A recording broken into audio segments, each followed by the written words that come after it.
In the darkest shadows, in the white cold, fearlessly we search for knowledge new and old.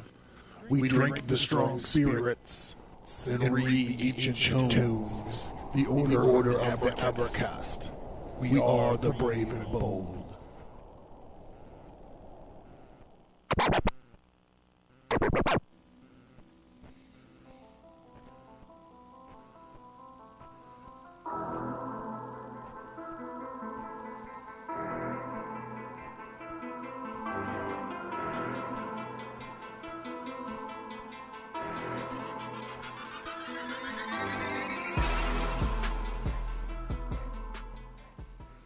The Ages begins with the shocking story of Cain and Abel and the journey of violence and revenge spanning thousands of years, following Cain through his cursed life from an ancient invasion of malicious angels to the American Revolutionary War. A masterful, compelling journey through time, The Ages delves deep into arcane knowledge, myth, and legend. The art is stunning, and the story takes you on a journey where mortals, immortals, angels, and demons are all forced to deal with the folly that is God's creation. It's a beautifully dark and gritty ride through history. This 4-part story follows the astrological procession of the ages and how each 2,500-year age parallels major changes in the development of Earth's inhabitants. Cain's blasphemous struggle with the divine and sacred tyrant God will create and crumble empires, shape history, and cause a cosmic cataclysm.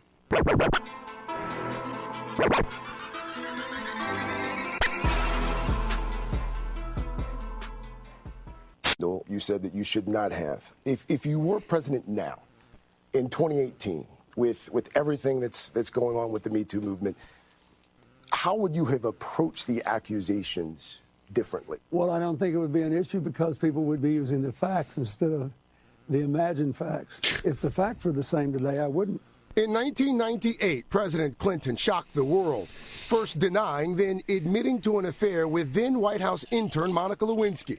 The scandal launching a lengthy investigation that ended with Clinton becoming just the second president ever to be impeached. You're asking, well, don't we have a right to change the rules? Yes, but you don't have a right to change the facts. Clinton says critics are now pouncing in light of the Me Too movement, but he stands by his decision to fight impeachment rather than resign. So a lot of the facts have been conveniently omitted to make the story work. But I think partly because they're frustrated that they got all these serious allegations against the current occupant of the Oval Office, and his voters don't seem to care. I think I did the right thing. I defended the Constitution. You think this president's been given a pass with regards to the women who have come forward and accused him of sexual misconduct? Oh, well, I think that, no. But it hadn't gotten anything like the coverage that you would expect. President Trump has been accused by numerous women of inappropriate sexual behavior, all of which he denies. I like the Me Too movement. It's way overdue.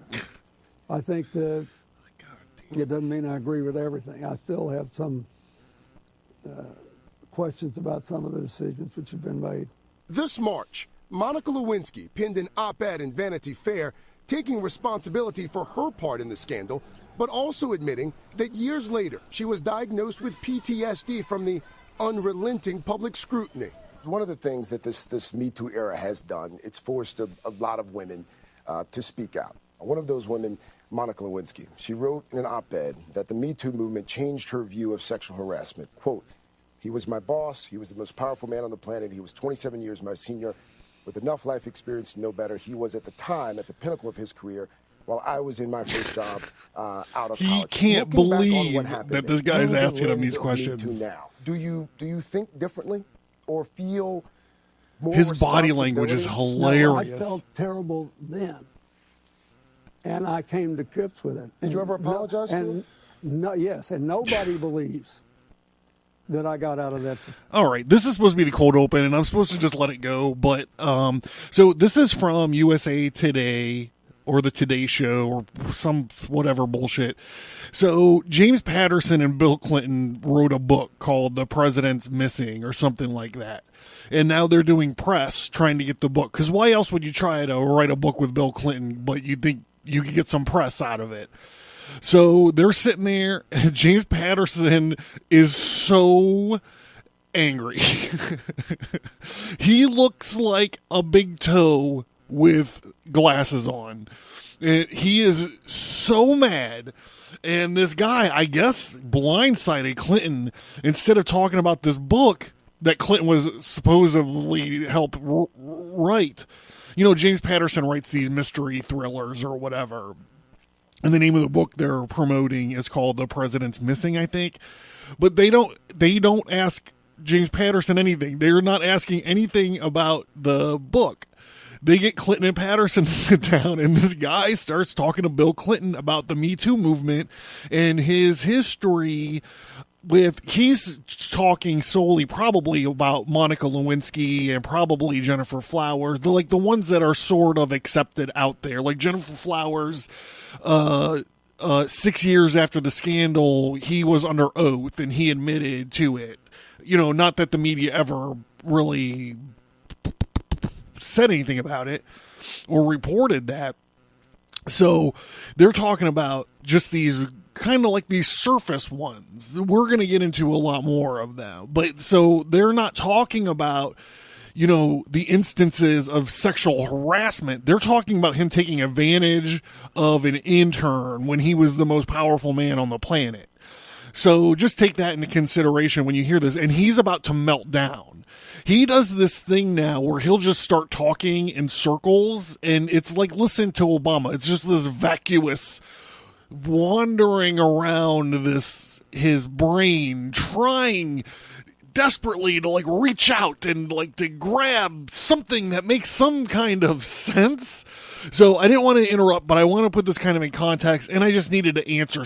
I needed to talk about some of this stuff. This is just to set it up. Like they're there to promote this book, and this guy Clinton is like, what are you doing asking me these questions? His body language is hilarious. He is folded up.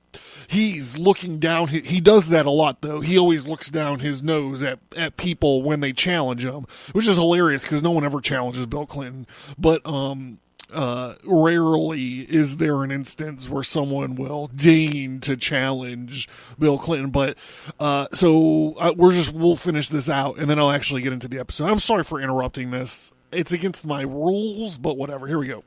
Free. I left the White House $16 million in debt. That may or not be true. I'm sorry for interrupting this. Let it play for 2 seconds. That may or may not be true, but he had an insurance company that he had that backed a lot of his legal bills. It was probably State Farm. I'm probably fucking paying for it right now. I'm probably still paying for this shit. But you typically have ignored gaping facts in describing this, and I bet you don't even know them. This was litigated 20 years ago. 2/3 of the American people sided with me. They were not insensitive to that. James Patterson I is had so a sexual harassment policy when I was governor in the 80s. Yeah, his policy. We're going to talk about it. I had 2 women chiefs of staff when I was governor. Women were overrepresented in the Attorney General's office in the 70s. I wonder why. For their percentage in the bar. I've had nothing but women leaders in my office since I left. You are giving one side and omitting facts. Mr. President, I'm not trying to present a side. You asked me if I agreed. The answer is no, I don't. And I asked if you'd ever apologized, and you said you had. I have. You've apologized to her. I apologize to everybody in the world. It is important to me that everybody who has been hurt know that the sorrow I feel is genuine. First and most important, my family. Monica Lewinsky and her family. But you didn't apologize to her. I have not talked to her. Do you feel like you owe her an apology? No, I do. Okay, so let's just talk about that. Do you feel like you owe her an apology? No. So let's just talk about the facts of the case as presented. He turned to this young woman who was his subordinate at his job into a human humidor for his cigar. He he received oral sex from her. He and his people, well, I should just say his people, asked her repeatedly to lie under oath. So this is a man who he's admitted he's admitted what he's done to her. He's admitted there has been a level of character assassination on her part. And do you feel like you owe her an apology? Nope. This is actually a theme. I might actually cut this short because we need to get into this. This is a theme of him just using these women, destroying their lives, and moving on. And as much of it is a story of the Clintons and the Clinton machine, it is a story about the media totally giving this guy a pass on everything. And only through this lens of the metoo movement do we get to look back on this and reflect on it. You know, it's a different time, but this isn't trying to square Mad Men with the metoo movement. You know what I mean? This is a president of the United States. This is a man who's building his legacy as a woman's rights kind of character. He's building a legacy on these lies. I do not. I've never talked to her, but I did say publicly on more than one occasion that I was sorry. After he lied his fucking ass off, and then he sat there and did let's debate the word of it. Let's debate the meaning of. I think this thing is. Let's debate the meaning of is. What does the word is really mean? Anyway, so I've kind of ruined this whole open, but let's go. Here we go.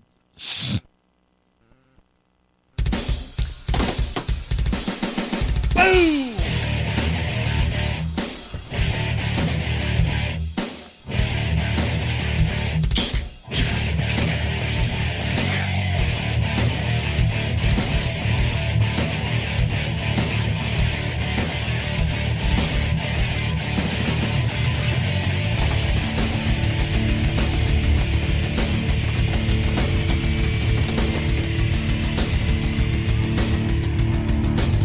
American, not American, I'm a spring-loaded mother with an evil sled. I am the boogeyman with the chop in my hand. Ow! Ow, daddy!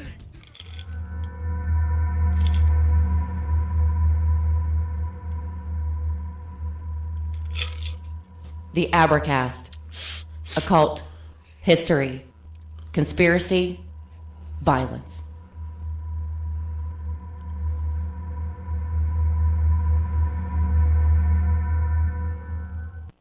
All right, welcome to the... Oh, jeez, here we go. All right, welcome to the Abercast. I'm John. You know who I am. I don't want to spend too much time setting everything up or going over house cleaning, because I listen to unlike Kathleen Kennedy, I listen to my listeners. So there's a Liber 3 challenge in effect for this evening. If I do a fake cough during the reading, like that, if I do that during the reading to buy time or whatever, Liber 3 rule in effect. You can check out my Instagram to see. And also, if I burp into the microphone, those are two things that I've had some, no one's really complaining about the fake cough, but that's something that bothers me. And the burping on the microphone. So there you go. Liber 3 challenge is in effect tonight. Fuck! Well, that didn't take long. Here we go.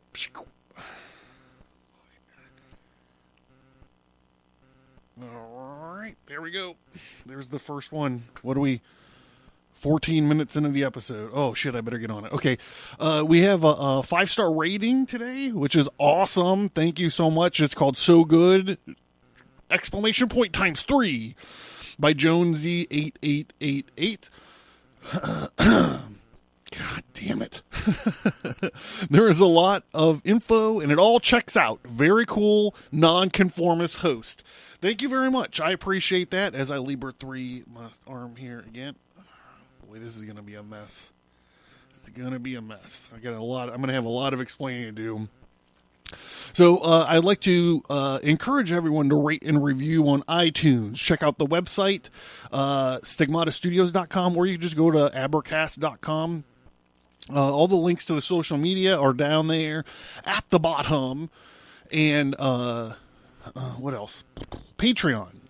Not a whole lot of actions going on at Patreon right now, but I'm still trying to do it. The main purpose of the Patreon account is my first goal is to start a Books for Soldiers program. So, my ideal is to find some soldiers who are deployed somewhere that need some books or some media, and then we're gonna supply that media to them.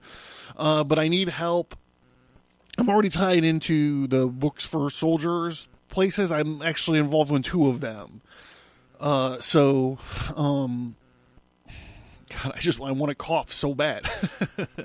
So, what I need help with is shipping costs and PO boxes and all that stuff. Also, it's a great reason. It's a great excuse to doing, I want to put the oath.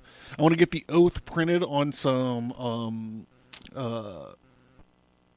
mason jars, so we can chill out, listen to the show, and drink together. That's really what the show is about. It's about drinking and listening to some weird shit, right? So there you go. Those are those things. And this is not a politics episode. I know it probably sounded like that when I pulled the trigger on it, but it's not a politics episode. We're not talking about the policies of Bill Clinton. We are talking about the idea. We're talking about this. Okay, so recently, Bill's got a lot of press. Okay, hold on. We need, okay, so there's links to other shows here. If you want to listen to shows that are going to link into what we are talking about right now, you want to go back and listen to the Clinton crime stories. I think there was 2 episodes of those. 2 whole hours of nothing but the Clinton crime stories, and I left a lot out. And also part 3 of the 9/11, putting 9/11 in context episodes. You want to, those are the ones that you want to talk about. But this is actually going to link into a lot of episodes to come, because this came out of an idea for an episode. And I was like, this needs to really be more than 1 episode, but I don't want to make it into a series. So we're just stuck. It's just going to be stuck being like this chain throughout the year of these episodes. I'm actually going to hint around to what these other episodes are going to be about. So we have a social and moral obligation to speak up whenever either of these Clintons raise their head in the media. Whenever they do, we need to come out and we need to explain why whatever they're doing or whatever they're saying is intrinsically 100% opposite of what their record shows. And this goes on forever. It's like a kaleidoscope. It's like a kaleidoscope of lies and inaccuracies and weird lawyer doublespeak. And, you hear words like triangulation and Dick Morris and George Stephanopoulos, who isn't a journalist, by the way. George Stephanopoulos is not a journalist. He ran the Clinton War Room back in the day. That's what they used to call this conclave of Clintonites that would get together and figure out how to put these political fires out. And involved with what we're talking about, they had a Bimbo Eruption Squad, or a Mount Bimbo Eruption. It's like when Mount Bimbo erupts. And what we're going to be talking about is this. Okay, so there's 2 groups of Clinton girls, like Bond girls. You have the Bond girls. There's only really 1 group of those. It's like the Ursula Andrews. But there's 2 types of Clinton girls, and that's the consensual sex, the extramarital affairs Clinton girls, and then there's the sexual harassment / rape Clinton girls, and then you don't hear much about these girls, but they are out there. We're going to talk about them. But regardless, both types, both categories of these Clinton girls, like the sexual harassment rape side would be like a Juanita Broderick, Paula Jones. On the consensual affairs group, we already talked a little bit about Lewinsky, also like Jennifer Flowers, even though she's just recently came out and accused Clinton of stalking her, which is interesting, but I didn't really get a whole lot of that. But either or, you will see that both of these categories of Clinton girls wind up getting this treatment from this Clinton machine that we're talking about. So we're really not talking about the president's personal life or whatever. We're really not talking about this idea that that because this affair was consensual, it really didn't have anything to do with his politics or whatever. Because after the fact, when these women started getting deposed in the Monica Lewinsky, especially Paula Jones lawsuits were rolling, when these depositions were going out and these subpoenas were going out, it doesn't matter if it was consensual or not, or if it was a sexual harassment case, because all of these women, oh geez, I just smeared my finger into this blood. So all of these women would get put into the Clinton machine, and this was this abuse of political power. So like with Jennifer Flowers, we'll just say, when her name came up in the thing, and she didn't come out most people say, well, she was just looking for money or notoriety. She actually didn't out herself. Disgruntled Arkansas political appointee who was mad at Clinton came out and dropped her name in the media. So even when her stuff came out or whatever, she got put in this machine, the same thing as these women that got sexually harassed and or we'll see raped by Clinton got put into.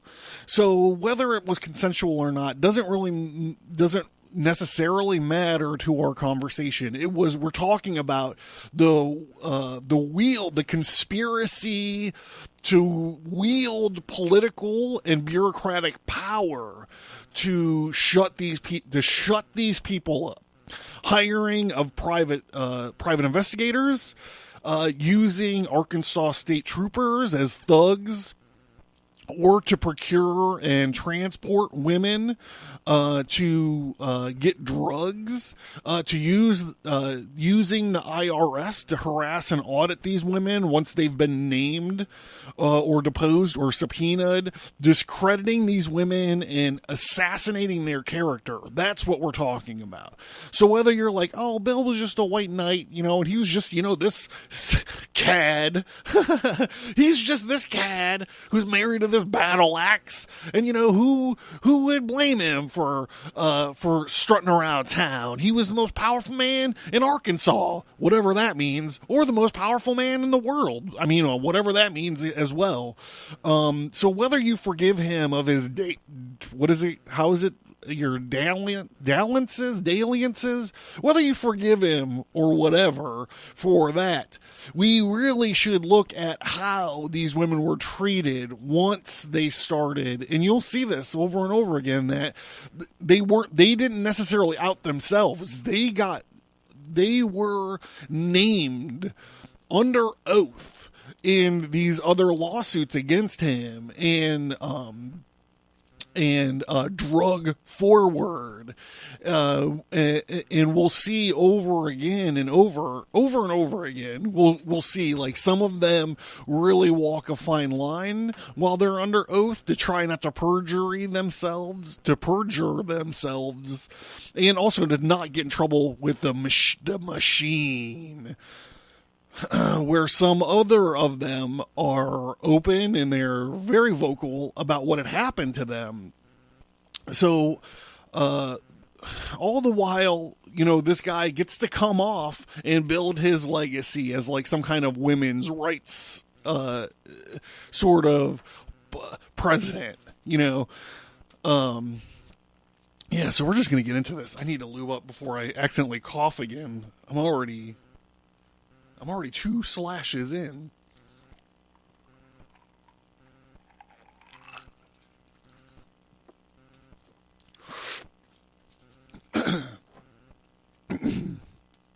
Okay, so we're going to start our tale in Oxford. In the 70s, Clinton was accepted to the Rhodes Scholar Program, which he never finished, by the way. He'll never tell you that he never finished it. And he constantly, when I wasn't even growing up. I was already a grown man when Clinton was in office, but it was constantly this Rhodes Scholar business. He never finished it. He was actually kicked out of Oxford because he raped a 19-year-old college student named Eileen Wellstone. I should mention before I get too far into this that the feature books for this evening are Their Lives, The Women Targeted by the Clinton Machine by Candace E. Jackson, and The Clintons' War on Women by Roger Stone and Robert Morrow. So Bill released a biography or an autobiography called My Life, and he left a lot of shit out. So this Candace Jackson wrote Their Lives, The Women Targeted by the Clinton Machine, I think in 2005. And this book is really before its time. It's very knowledgeable, and it's written by a woman.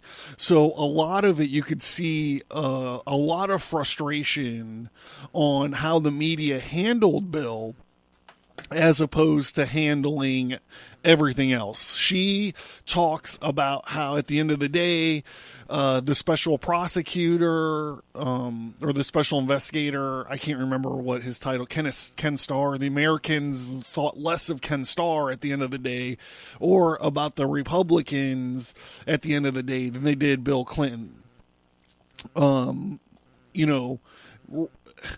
Inaccurately so. Now in the wake of this Me Too movement, and I've always, ever since this Weinstein thing came down, I always wondered who pulled the trigger on that. Like, why was Weinstein fed to the sharks? He was the most powerful guy in Hollywood, people say. Like, there are some people that say nothing happened in Hollywood without Weinstein's like nodding approval or whatever. So I'm like, what was it with this guy? He was some sort of, they saw this coming. I think maybe they saw this Me Too movement coming, and they were trying to cut their losses before it got to Bill or before it got to Epstein, or whatever. So this book is fascinating. If you're looking for a good book on this subject, Their Lives, The Women Targeted by the Clinton Machine by Candace Jackson is a great way to go. Now, you could tell that she's a conservative, or probably a libertarian. The Clintons' War on Women by Roger Stone is a lot more bombastic, but they're both great books. So while we're breaching into this, people probably out there are like Wikipediaing this right now, and they're like, "What is this guy talking about? Like, we never heard about rapes, Bill Clinton and rapes." So this is what Wikipedia says: Bill Clinton, the 42nd president of the United States from 1993 to 2001, has been publicly accused of sexual misconduct by 3 women. Juanita Broderick accuses Clinton of raping her in 1978. Kathleen Willey accuses Clinton of groping her without consent in 1993. And Paula Jones accuses Clinton of exposing himself to her in 91 and sexually harassing her. The Jones allegation became public in 94, while Willey and Broderick's became public during the 98 to 99 time period towards the end of Clinton's second term as president. And I already explained why that was. Because they had been named in depositions of other. There was this Paula Jones, when she started her lawsuit, This is the lawsuit that Clinton always is like, oh, it cost me $16 million or whatever. This is the lawsuit. It's the Paula Jones lawsuit. Because she went on a rampage and she, in signed depositions, found dozens of women who had similar experiences with Bill Clinton and his I don't know, personal space issue, his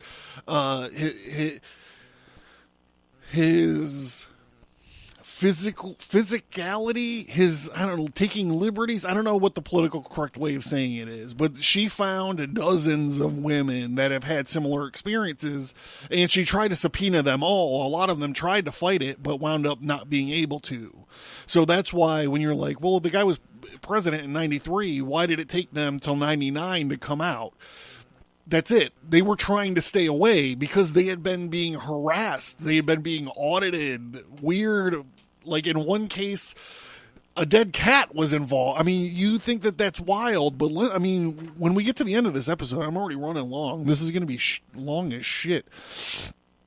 So, he raped Irene Wellstone, and it was all covered up by William Fulbright, who's a senator from Arkansas. He was Bill's mentor, actually, and he actually was the same person that pulled the strings to get him accepted into the Rhodes Scholarship. Clinton's official biography states that he left because he got accepted to Yale Law School. So Roger Stone, in his book, The Clintons Weren't... Hold on. I know. Okay, all right, get up here. There you go. All right, shut up. You're ruining everything. Oh, you're so cute. Clinton's official... Okay, so Roger Stone, in his book, Clinton's War on Women, points out that there was a year gap between when Clinton exited Oxford and when he started in Yale. And Stone suggests that this year was spent in Europe spying on the anti-Vietnam movement groups in Europe. And you're like, what's that all about? Bill Clinton's a liberal. Why would he spy on other anti-Vietnam group people? You know, he was like one of these hippies. So one thing that it's important to understand is that early in the anti-war movement, early in the Vietnam movement, okay, so you have to think about like who started Vietnam. It was Kennedy.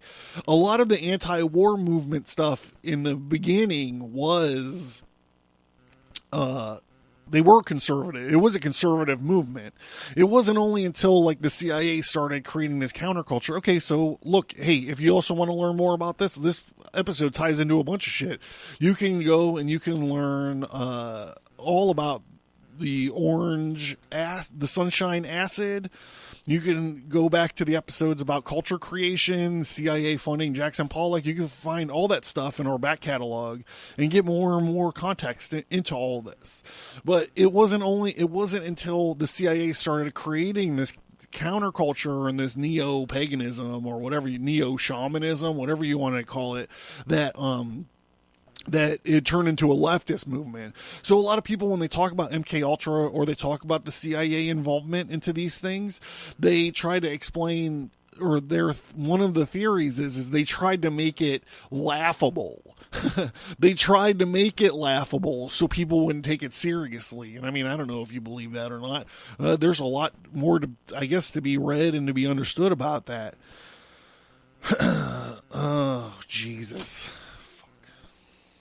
Fake coughs. All right. Okay. Libra 3 challenge, yo. All right. So in 83, Elizabeth Ward Grayson came out, and she admits that she was a fling. It was consensual for her. When Bill ran for president in 92, she was a former Miss America winner, by the way. She was a former Miss America. she started getting harassed even though she kept quiet, and her name was revealed in I think the Paula Jones hearing, and she was asked by the Clintons to lie under oath, and she did it. She lied under oath. She perjured herself, and as a reward she got an acting gig as a payment, and it just says by someone in Hollywood Bill was connected to. I mean, I guess you throw a rock in Hollywood, you're going to hit a Clinton supporter, so maybe it's not so pointed as I would think. They're anonymous phone calls. She suffered through anonymous phone calls. She actually ran out of the country to get away from the Bill Clinton machine, which she was, complying with at the time. Another smear.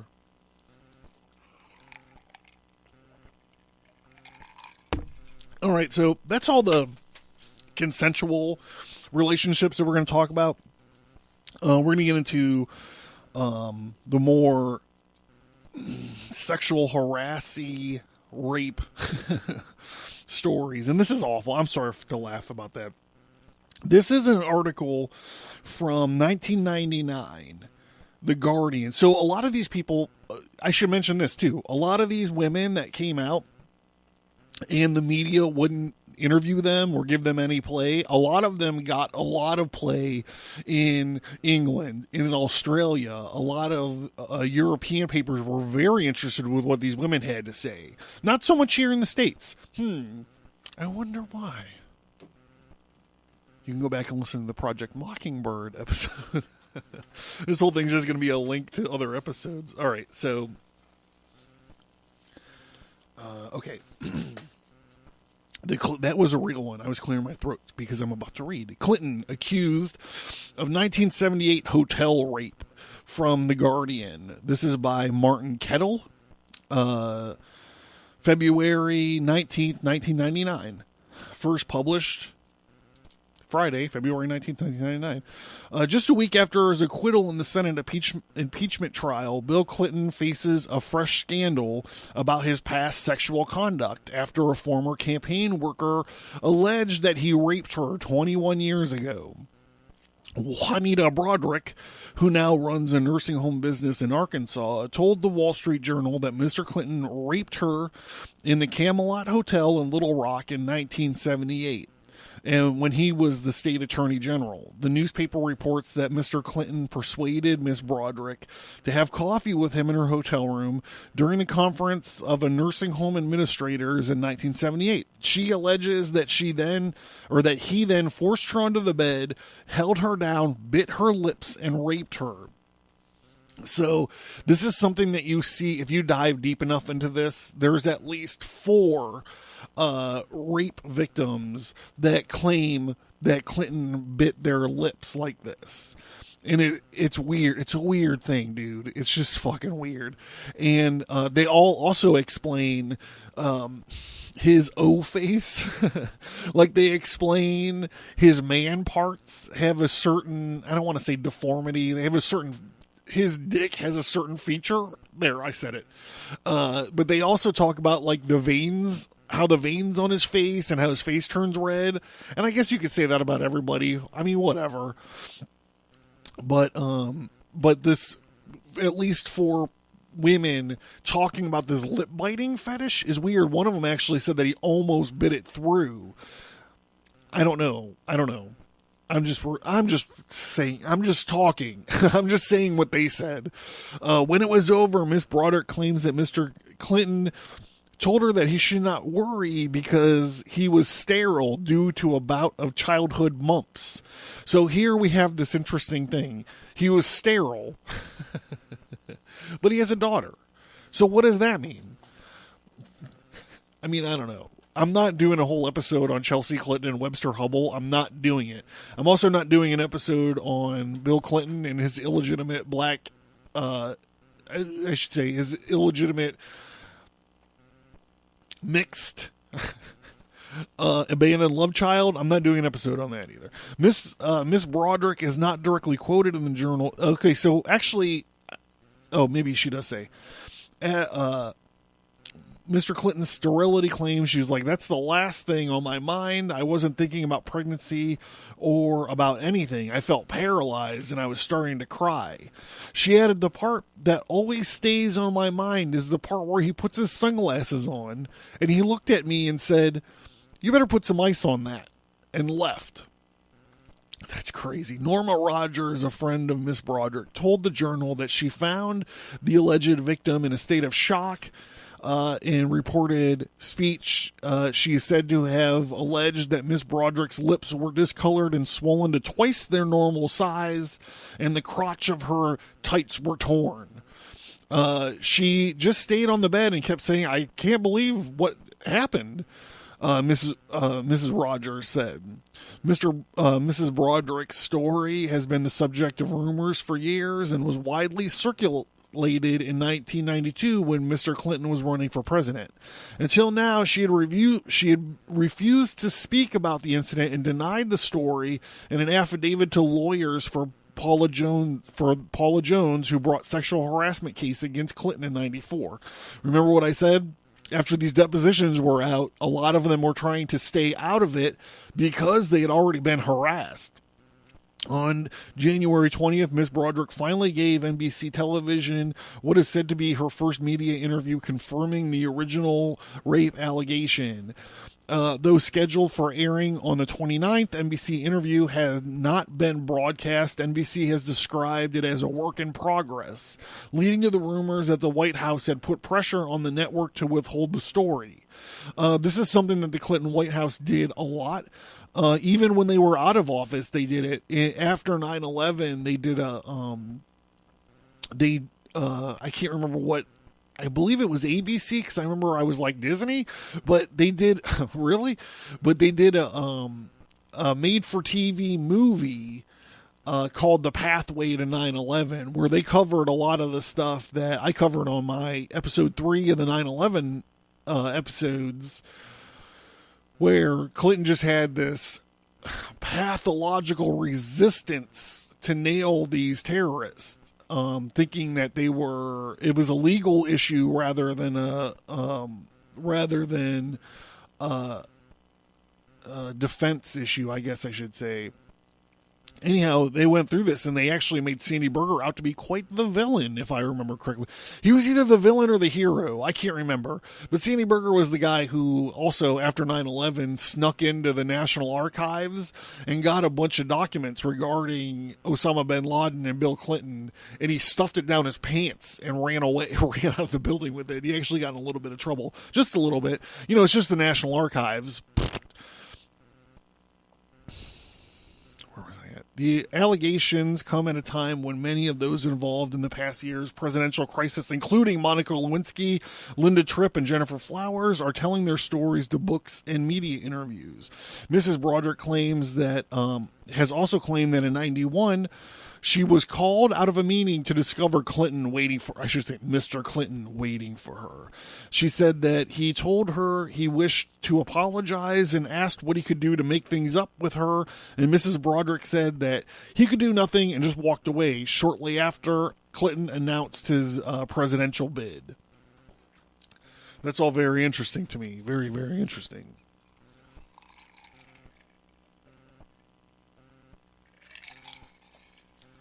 I'm doing good. I'm only 3 slashes in, everybody. All right, so we're going to move on to the case of Kathleen Willey. This is from the New York Times, 3/16/98. The following interview conducted with Kathleen Willey by correspondent Ed Bradley on the CBS News program 60 Minutes. The broadcast on March 15th as described by the Federal Documents Clearinghouse. So I'm not going to just read Bradley, Kathleen Willey. I'm not going to do that. So you'll have to figure out by the tone of my voice who's saying what. I'll do it the first time, just so you get it. Not like I'm a voice actor. I'm sure I'm going to fuck this up. One of them is going to wind up turning into a Russian by the end of the thing. Bradley. The significance of Kathleen Willey's account of her incident with President Clinton is that, if true, it is more than just a case of inappropriate behavior. It leaves the president wide open to charges of perjury, an impeachable offense. That he lied repeatedly and testified under oath in the Paula Jones case about his encounter with Kathleen Willey. Now, you have to understand, you'll listen to a lot of podcasters, a lot of conspiracy theory podcasters. I'm not going to say a lot. I shouldn't say a lot. I should say there are some who are like, Bill Clinton I can't believe the American public drugged this poor man out and did this. Just because he got a blowjob in the Oval Office, you don't understand. When a man is compromised to the limit that Bill Clinton was compromised, it makes him open season for corruption. So the media knew about this. They were talking about it overseas. In newspapers, what stops a foreign agent from getting some kind of leverage and just being like, yo, Mr. President, I don't want to do a Chinese, because if I do a Chinese one, I think I'll sound racist. But so, like, what if a Chinese agent got some evidence and was like, hey, I want you to sell me through the Lipo Group, I want you to sell me some nuclear missile secrets. Do you think you could do that? I'll make it worth your while. I wonder if that ever happened. That's something I should look into, maybe. In addition, her story could also shed light on another issue being looked at by a special prosecutor. Did the White House seek to obstruct justice, which is also a crime, by pressuring Willey and others to alter her story? See, even back then, this writing, by pressuring Willey and others to alter her story. It should be by pressuring Willey and others to alter their story. Kathleen Willey is a 51-year-old and lives in Richmond, Virginia. She's a loyal Democrat. She campaigned hard for Clinton in '92. This is part of the whole story. She was the soccer. Remember, Clinton was like, "I love the soccer moms. I got to get the soccer mom vote." She was one of these soccer moms. Clinton begin videotape. I should not have read that, but it's very large. In your mind back then, what stood out for you about Bill Clinton, Willey, his sincerity? I liked the fact that he was my age, our age. I liked the things that he believed in. He was a contemporary of our time. How would you characterize at that time your relationship with the president? We were friends. We had on the occasion to speak with him on election night, and he called us right after the election. He called me just to thank us for our help, and I would say good friends. So she was married to this lawyer who was tied to the Democrats. The problem with this whole thing is that he was, what's it called when you're stealing money from your clients? Extortion? No, that's not it. I can't remember what it's called. He was stealing money, and he got himself into a legal bind. This is something that plagues Clinton contributors, by the way. Once Bill Clinton became president, Kathleen Willey continued her volunteer work at the White House in the correspondence office, where she helped respond to huge volumes of mail coming in for the new president. In this job, did you have much interaction with the president? At that time, no. She says all that changed right after she saw the president one day in the White House, on the White House lawn, and then got a call from the president's scheduler, Nancy Henrik. I saw the president at the White House Easter egg roll, where I was helping out, and he asked where I was. And when I got home that afternoon, there was a phone call from Nancy Henrik asking me if I would come up and meet with her. The president had an interest in my working someplace other than correspondence. Kathleen Willey was given a job at the White House social office located in the East Wing near the Oval Office. Did you see the president more often in this job? than when you did in the other one? Yes, I was in the East Wing at that point, yes. Endeth the videotape. But Kathleen Willey's life was about to fall apart. Her husband, a lawyer, was in deep trouble.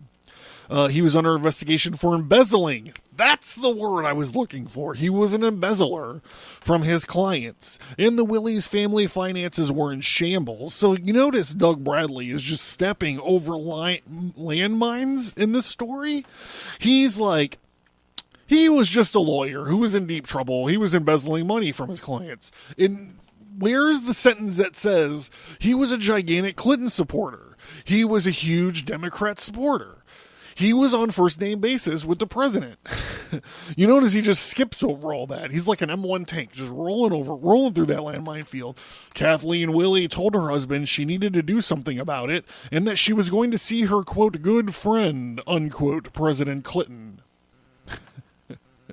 Just because I'm a completionist, I want to go begin videotape.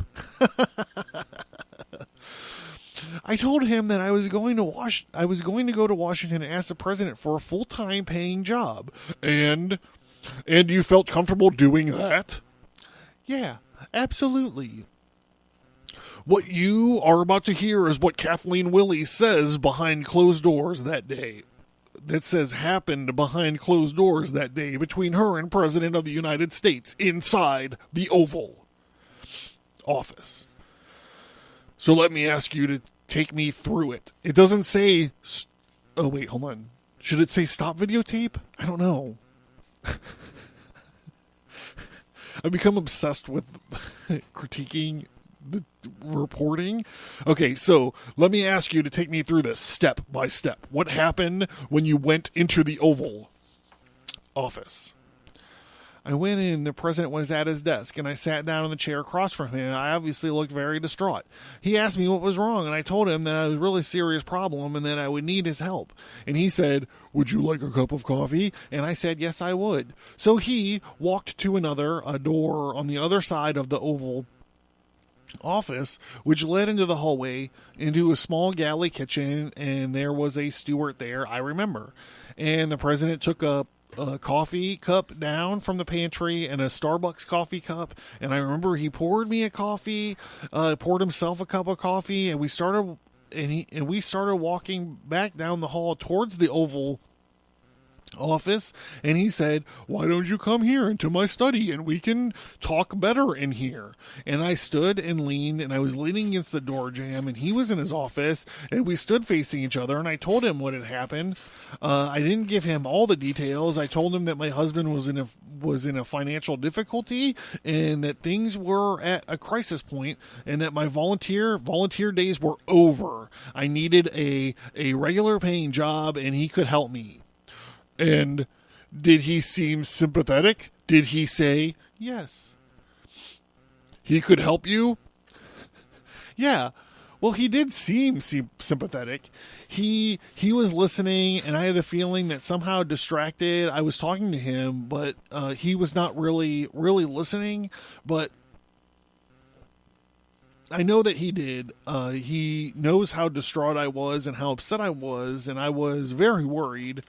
I was worried about my husband and what was going to happen and what happened next. Well, he said he would do everything he could to help me. And I turned around and out of the office, he followed me to, I thought he was going to open the door to the Oval Office. And right as we got to the door, he stopped and he gave me a big hug and said he was very sorry that this was happening to me. And I had no problem with that, because when I saw every time he would hug me, he used to just like that. And I remember I still had this cup of coffee in my hand, and it was kind of between us. God damn it.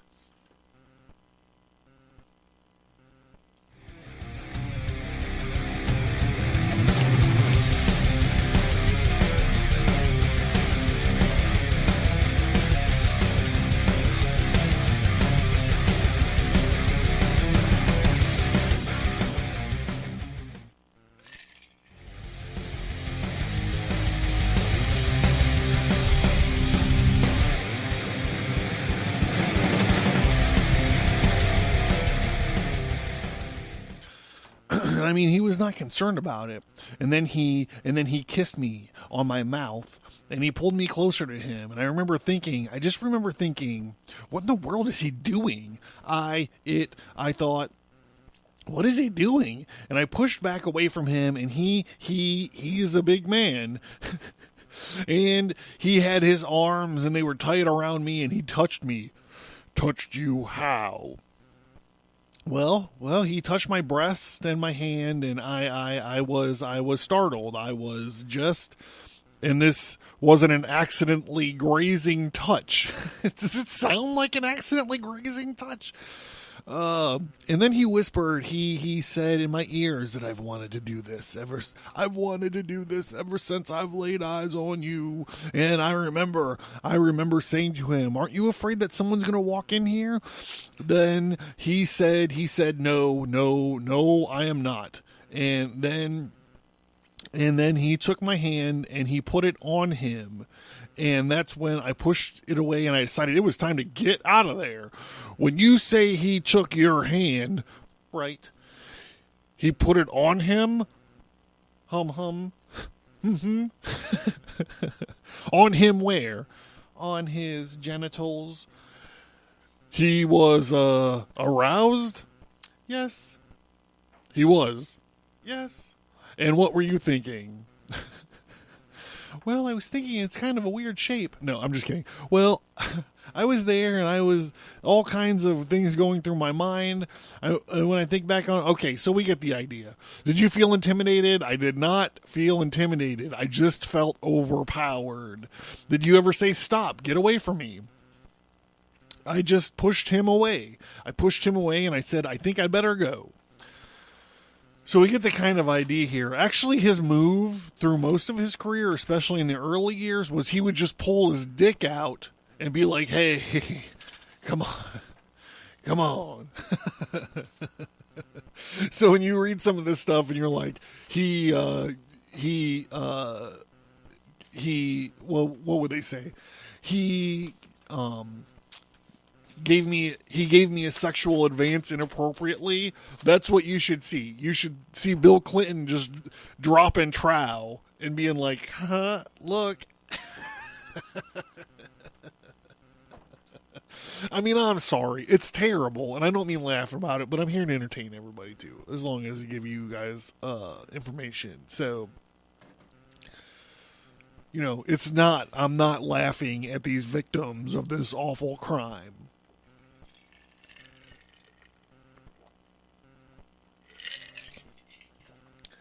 I'm doing pretty good, man. I'm like an hour in. I only got like 3 slashes.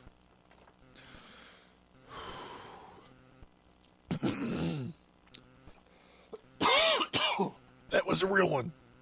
All right, so we're going to move on to our last case. This is the case of Paula Jones. Clinton settles Paula Jones' lawsuit for $850,000 by Peter Baker, Washington Post staff writer, Saturday, November 14th, 1998. President Clinton reached an out-of-the-court settlement with Paula Jones yesterday, agreeing to pay her $850,000 to drop the sexual harassment lawsuit that led to the worst political crisis of his career. Only because Americans are crazy. The worst political crisis of his career should have been outright selling defense secrets to the Chinese. Like, he just sold them. It was ridiculous. Okay, I'm sorry. This is not about politics. Me Too movement. After more than 4.5 years of scorched earth legal warfare, Clinton and Jones brought a sudden end to the case with a 4-page deal in which he acknowledged no wrongdoing but offered no apology. I apologize to everyone, though, throughout the whole world. The agreement, which was filed in federal appeals court considering whether the lawsuit should go forward, requires the president to pay within 60 days. Robert S. Bennett, Clinton's chief attorney in this case, said that the president still insists Jones' allegations of crude propositions in a Little Rock hotel suite 7 years ago are baseless, but agreed to make the payment in interest. Look, If he doesn't have to admit wrongdoing, he shouldn't still, after paying her, be able to come out and deny this. That's all that I'm saying. I'm not a lawyer. The president has decided he is not prepared to spend one more hour on this matter. Bennett says, it is clear that the American people want their president and Congress to focus on the problems that they were elected to solve. This is a step in that direction.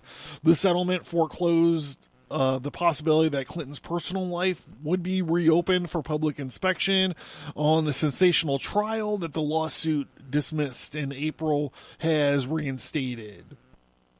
As many lawyers involved believed it would be, it also helped the president's allies defend him against independent counsel Kenneth W. Starr's allegations that he lied and obstructed a justice during the case, while he provided a new opportunity for the White House to cut a separate deal, which Congress to drop impeachment proceedings. So again, he didn't get in trouble for getting a blowjob. He didn't get in trouble for sticking a cigar up Monica Lewinsky's puss. He got in trouble for lying about it. You have a man that's lying under oath. The president of the free world, the leader of the free world, the president of the United States, lying under oath. Lying under oath. It's the most basic, thing that we have. We all agree it's bullshit. I'm going to put my hand on this book and say whatever I'm going to say is the truth. It's the accepted reality, bro. And this guy just is like, nope, I never had sex with that woman. Wait, what does this mean anyways? How much do I want to get into this? I'm running along as shit. Just before hours of the settlement was inked yesterday, Starr sent new evidence to the White House Judiciary Committee stemming from a witness in the Joe case, Kathleen E. Willey, who also accused Clinton of unwelcome sexual advances. Jones made no public comment, and her husband... Oh, I forgot to tell you, Kathleen Willey, the day after Clinton assaulted her in that hotel room, her husband committed suicide. Her embattled husband committed suicide. So, if you're one of those people that are like, the Clinton body count conspiracy, yo, there you go. There's another one to be added to the fire. So I think we all get I really just went out of control with my research here.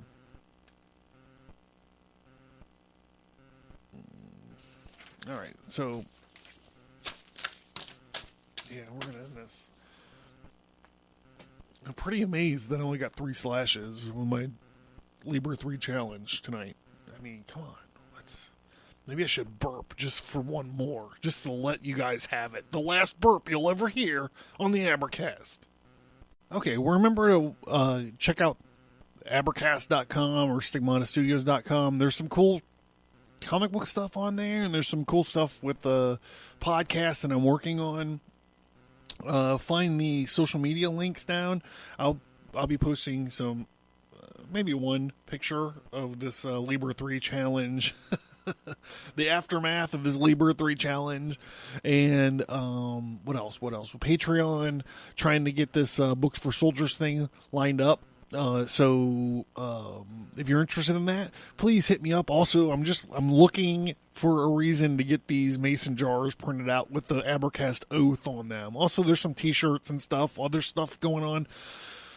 Found some, gonna print out some bookmarks and everything. I'm just waiting for you guys. I'm waiting for you guys. So with all that, that's a real one.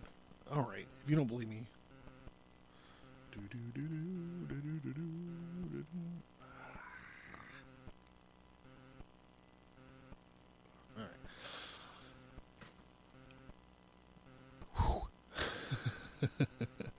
All right, so if you guys wait till after all this stuff, I'll play some more bullshit, and then we'll end with I actually want to play another news thing about this about a rapist that Hillary Clinton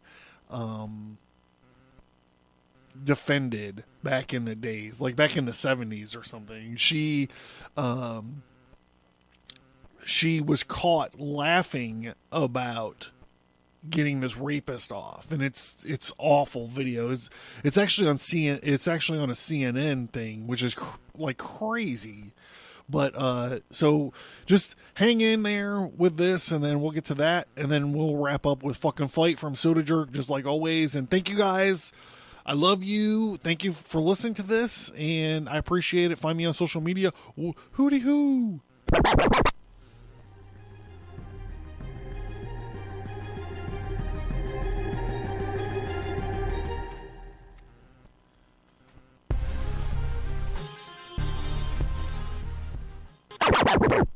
Vienna, 1683.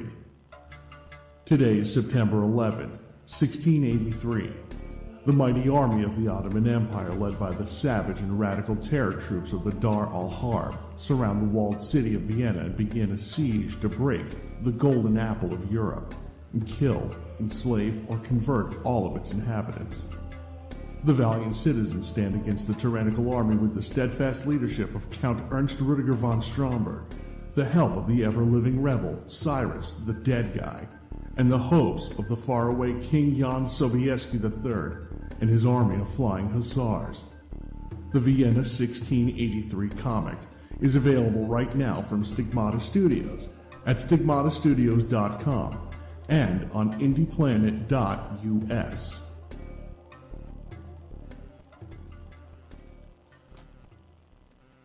It happened on this stretch of highway in Fayetteville, Arkansas, back in 1975.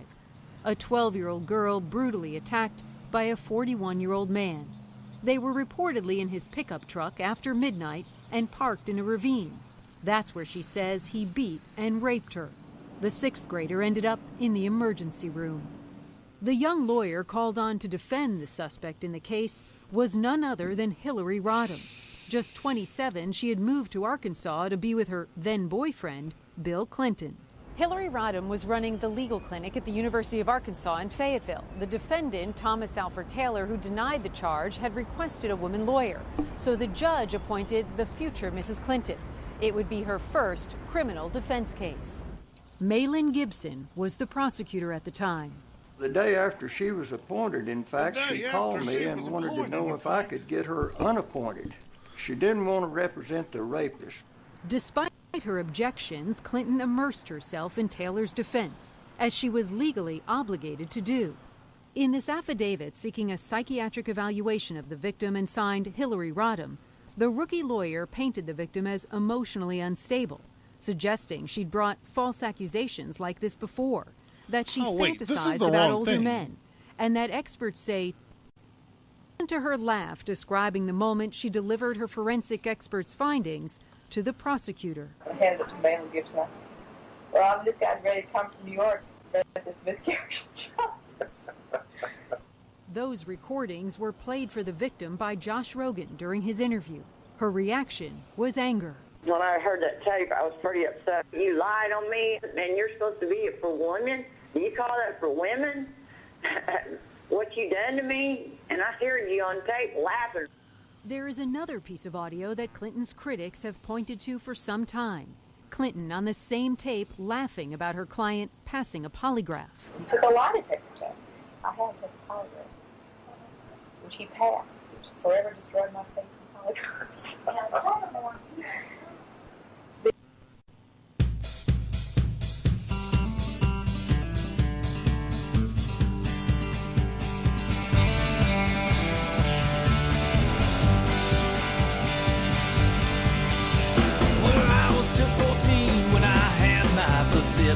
In my darling whiskey, she tightened up her grip, and she made me sick that night. I knew that the whiskey would take up my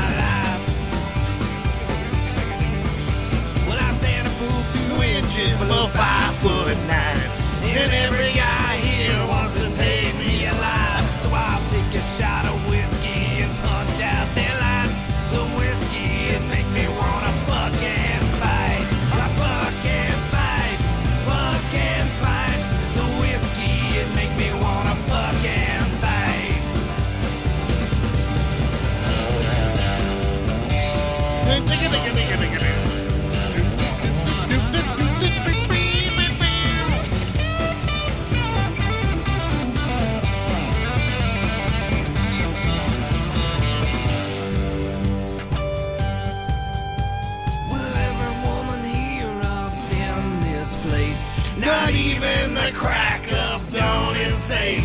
So I'll take a shot of whiskey and say goodbye.